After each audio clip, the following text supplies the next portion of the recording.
Chinese state-run media has recently been hyping up reports about a Taiwanese singer who received heart and liver transplants in China. The news soon sparked discussions overseas, including concerns about the source of the organs. Beijing has long faced accusations of forced organ harvesting.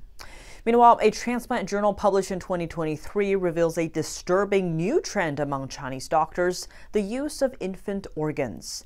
NTD's Flora Hua brings us the story, and just a warning, some viewers may find the content disturbing.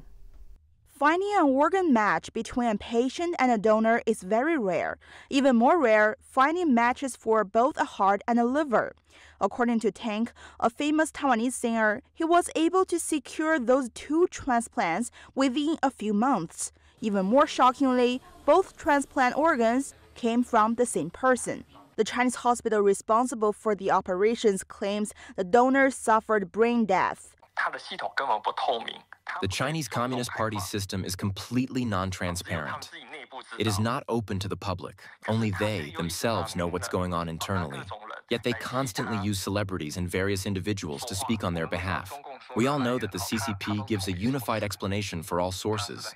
For example, claiming they come from donors who suffered complete brain death due to trauma. They say whatever suits their needs, but there is no way for anyone to verify it. Huang is a deputy chairman of the Taiwan International Care Association for Organ Transplants.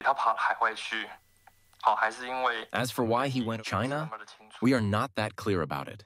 And there could be a far darker reality underneath the story. The Chinese hospital under the spotlight is affiliated with a state-owned university in southern China's Zhejiang province. Media reports accuse the hospital of taking part in the Chinese regime's forced organ harvesting, the practice of forcibly removing organs from an unwilling donor, often while they're still alive. And according to an investigative organization, one faith group makes up the vast majority of the Chinese Communist regime's forced organ transplant pool, Falun Gong practitioners. The hospital's deputy head, Chen Jingyu, wrote on social media that he conducted 370 lung transplant surgeries in 2023 alone. That's more than once a day. Patients in the U.S. often spend years on the transplant waiting list. Many die while waiting. Back to the Taiwanese singer's case.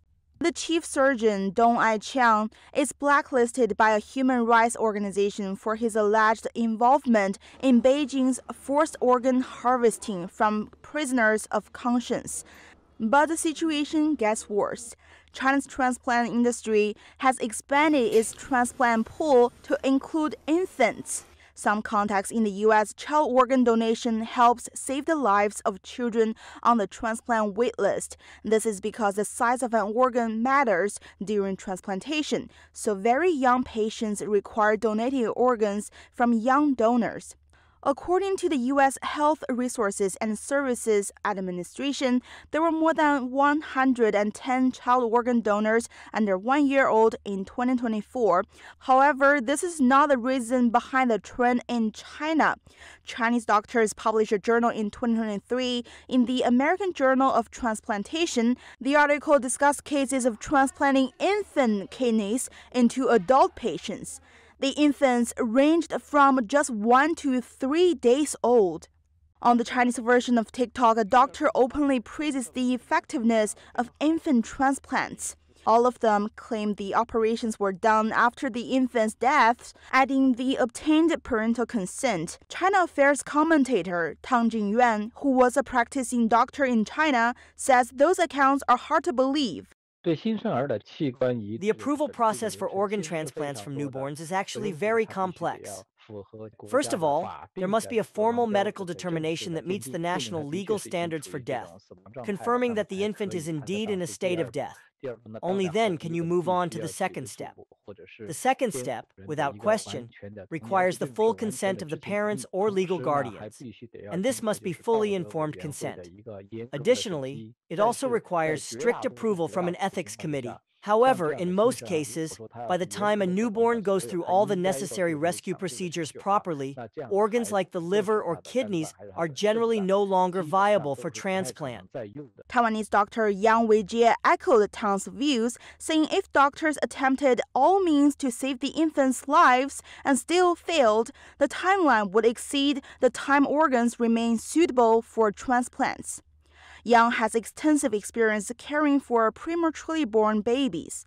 Several U.S. states have passed laws banning their residents from going to China for organ transplants. Flora Hua, NTD News.